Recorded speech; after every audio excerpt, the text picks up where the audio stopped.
나의 바위 나의 구원이신 하느님, 내 머리의 생각과 내 입술의 말들이 주님 마음에 들게 하소서.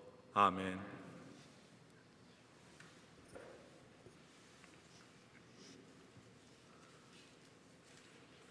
소원이 있습니다. 꼭 들어주십시오. 오늘 복음은 제베데오의 아들 야고보와 요한이 주님께 슬며시 와서 속삭인 내용으로 시작합니다. 그들과 마찬가지로 우리도 저마다 담은 소원을 품고 이 성당에 나왔습니다. 이 예배 안에서 주님께 좀 더 가까이 와서 말씀드리고 싶은 일들이 참으로 많기 때문입니다. 우리 성당 전체로 봐서도 마찬가지입니다. 지난 한 해 동안, 특별히 지난 몇 달과 몇 주, 그리고 오늘도 여전히 자기 개인의 기도 제목뿐만 아니라 우리 신앙의 선배와 후배, 그리고 신앙의 동료를 위한 소원을 주님께 청하고 있습니다. 소원이 있습니다.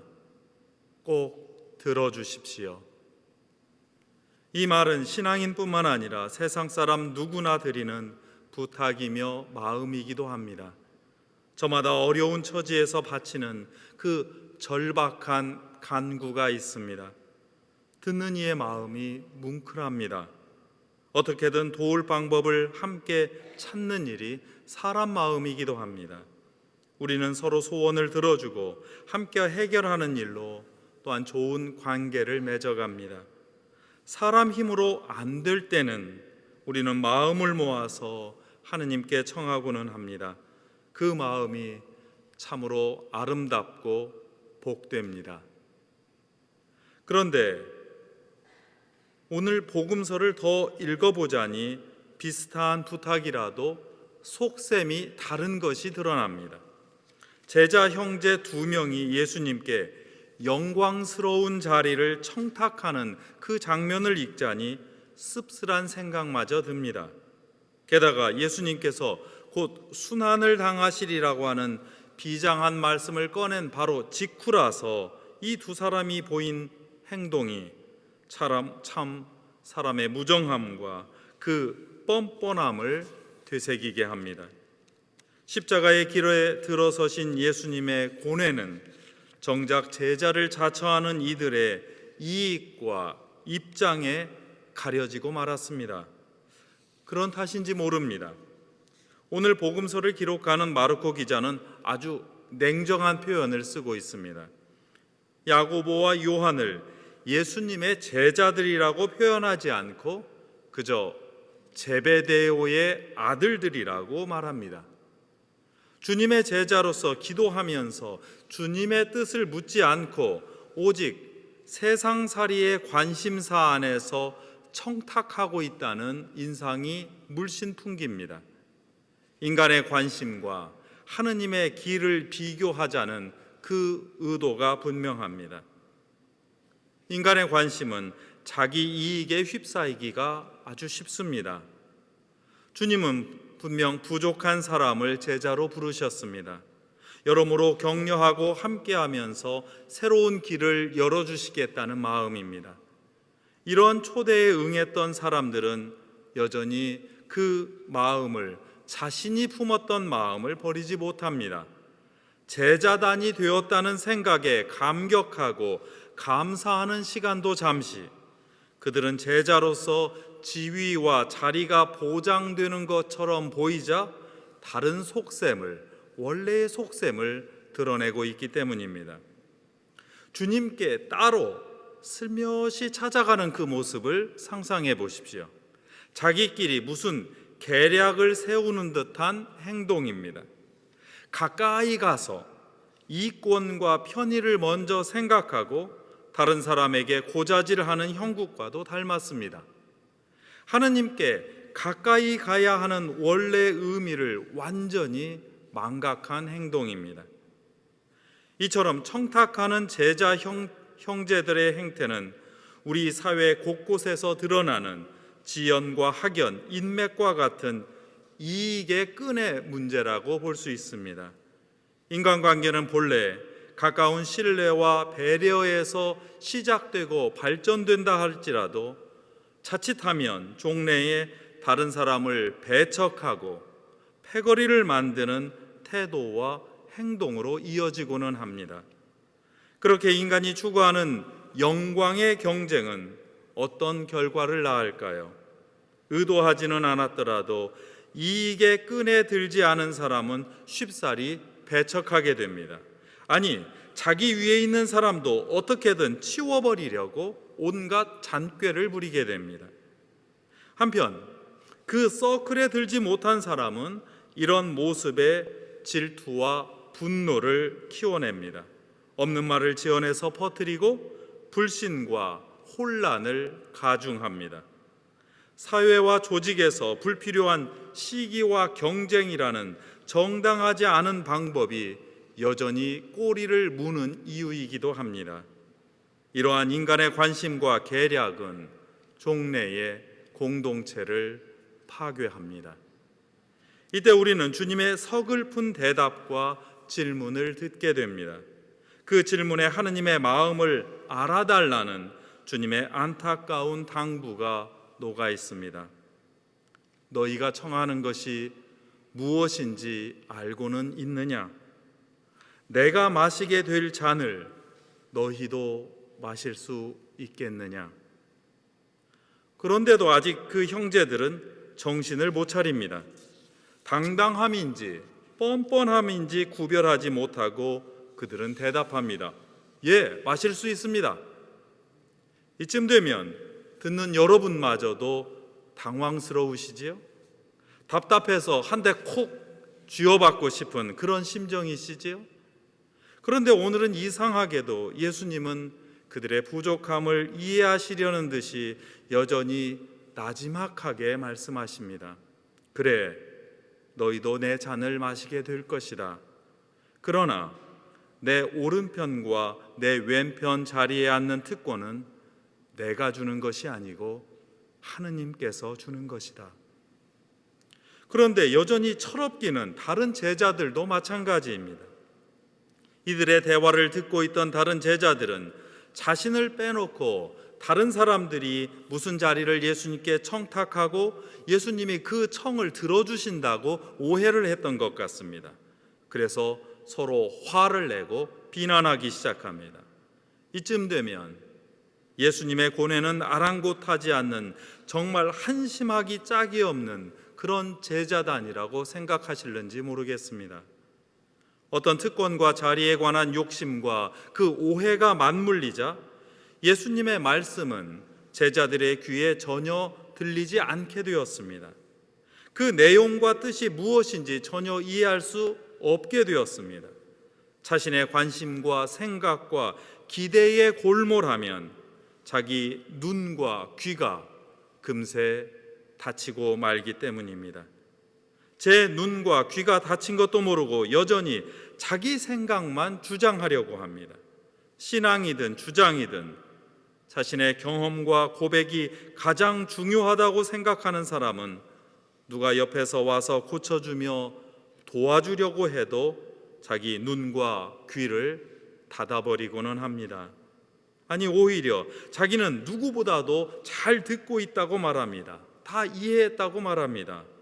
이런 식이니 사람 사이에서는 오해가 깊어지고 시기와 질투만 늘어납니다. 예수님을 믿는 사람들의 수가 인구 4분의 1이나 되는 나라입니다. 사회이든 조직이든 대체로 20%가 남은 80%를 이끌어간다는 어떤 법칙이 있다고 하지요. 그렇다면 한국 사회는 이미 25%가 넘는 그리스도교 신앙인들이 지닌 그 변화와 힘을 기대할 만합니다. 그러나 우리 사회에서 서로 도우며 바른 목표를 이루어 나가는 그 공동 선의 감각, 공공성의 지표는 다른 여느 나라에 비해서 매우 낮기만 하다는 평가입니다. 이제 종교는 사회의 신뢰를 상실하고 이권을 앞에 두고 아웅다웅하는 집단이라고 손가락질을 받는 형국이 되었습니다. 이러고 보면 요즘 큰 관심사인 정치인들이나 또 다른 종교를 탓할 일만은 아닙니다. 많은 그리스도교 신자가 자기 아들에게 한 자리 주십사 하고 예수님께 청탁을 넣었던 바로 그 제자들의 태도에만 여전히 머물고 있기 때문입니다. 그러나 예수님은 돌아서서 제자들에게 묻습니다. 너희는 어떻게 생각하느냐? 내가 받을 고난의 잔을 마실 수 있겠느냐 물으십니다. 그런데 제자들의 대답이 철없습니다. 그러며 마실 수 있고 말고요, 그 높은 자리 하나 얻는데 쇳물이라도 못 마시겠습니까? 이런 태도입니다. 자신의 안위와 안녕을 생각하여서 열심을 내는 그 확신을 신앙이라고 말하기는 어렵습니다. 그것은 세상 여느 사람의 개인적인 소망과 성취 욕구와 전혀 다를 바가 없습니다. 그리스도교 신앙은 복받으리라고 믿거나 축복의 약속을 믿거나 어떤 교리를 믿는 것에 머물지 않기 때문입니다. 그리스도교 신앙은 약속을 믿고 몸을 던져서 주님을 따르는 일이기 때문입니다. 믿음과 따름을 완전히 분리하면 어떤 종교든지 간에 사이비가 됩니다. 믿음과 따름을 분리하면 그 신앙은 미신이 됩니다. 여러모로 살펴보면 그리스도교 신자들도 믿음과 따름이 분리된 종교 생활을 하기가 쉽습니다.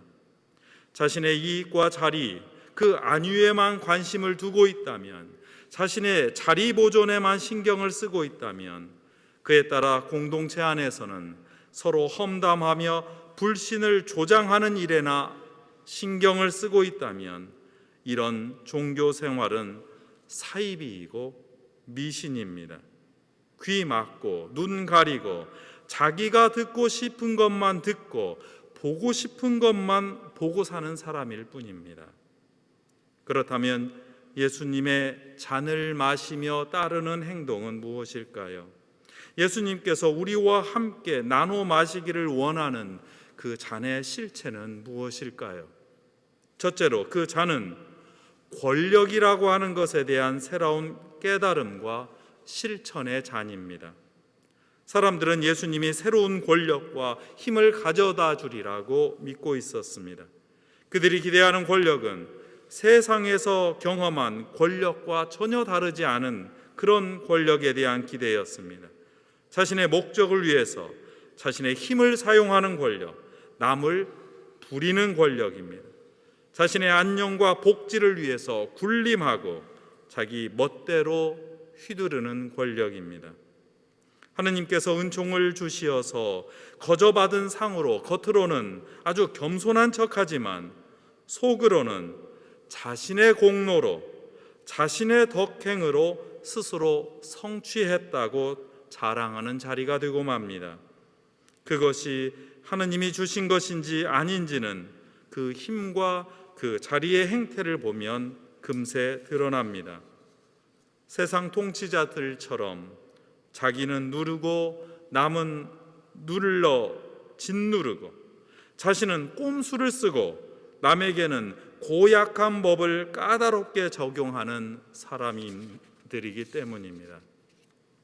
그러나 하느님께서 주신 진정한 힘은 나의 부족함에도 불구하고 하느님께서 나를 사랑하시기에 내가 하느님의 얼마나 귀한 존재인지를 깨닫는 데서 나옵니다.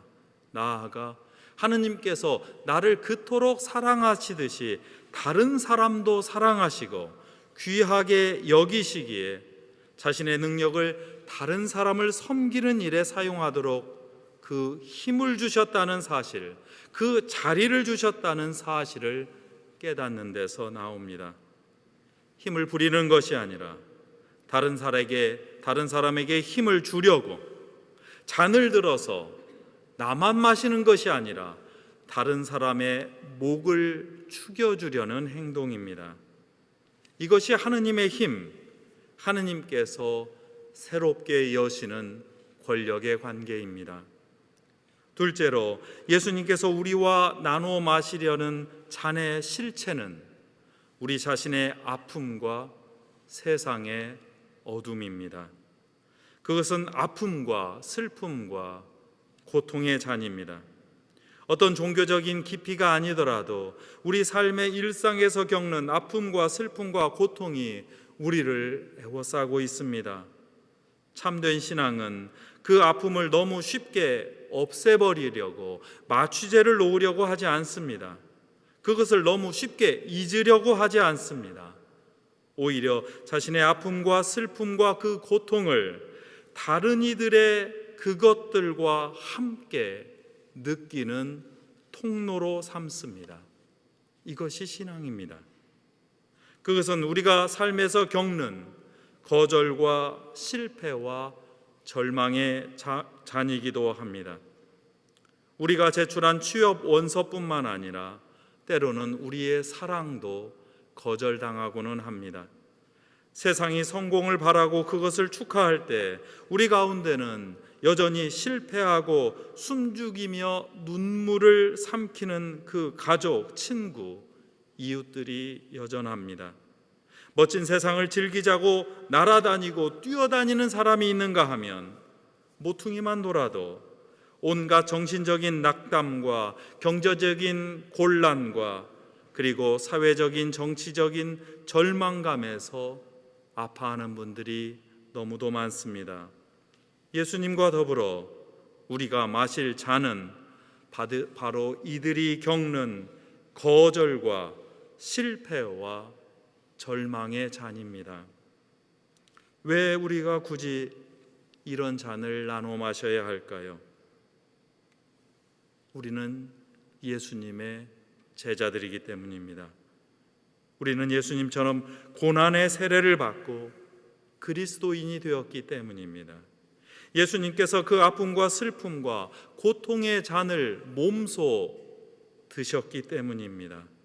신앙의 목적은 우리 삶 전체가 거절과 실패와 절망으로 비출 수도 있다는 사실을 다시금 깨닫는 일입니다. 그 안에서 우리 인간의 공통점인 죽음과 소멸을 다시 발견하고 그 운명의 슬픔을 나누고 있는 바로 옆 사람과 이웃의 존재를 다시 발견하는 일입니다. 신앙인은 세상의 즐비한 고난과 절망의 세례를 통과하여서 기쁨과 슬픔의 잔으로 하느님의 영광을 나눕니다.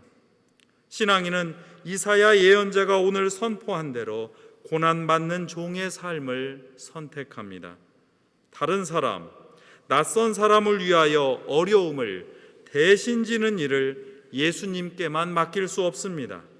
우리 신앙인은 서로 함께 삶의 짐을 대신 짊어져서 굴욕을 당하며 외로움에 방치당하고 인간 사회에서 끊기고 매장당하여 쓰러진 이들을 다시 한번 일으켜 세우는 이로 부름을 받았습니다. 그때 우리를 일으켜 세우시는 하느님의 영광을 비로소 경험하게 됩니다. 그때 우리가 겪던 극심한 고통이 말끔히 가시고 떠오르는 영광의 빛이 우리를 감싸고 우리를 빛나게 할 것입니다. 이 운명을 깊이 되새기면서 높은 사람이 되고자 하는 사람은 남을 섬기는 사람이 되어야 하고 으뜸이 되고자 하는 사람은 종이 되어야 합니다.